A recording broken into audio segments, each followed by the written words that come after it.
Alright guys, so we're back on this 1988 Snapper.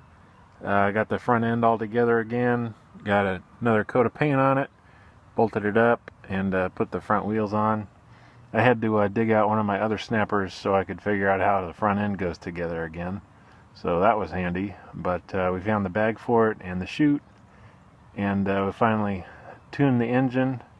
So without further ado, I'm sure y'all want to hear it run, and run well for once.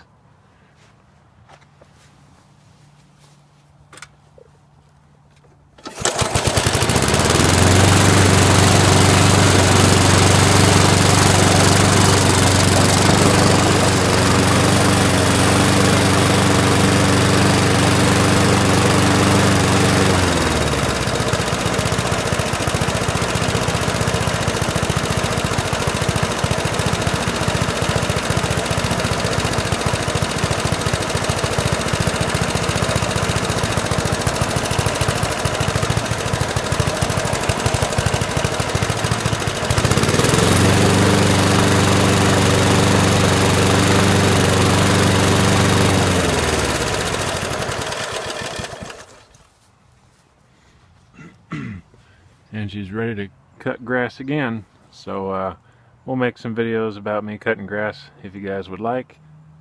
Be sure to subscribe and hit that like button for more snapper related things, and thanks for watching.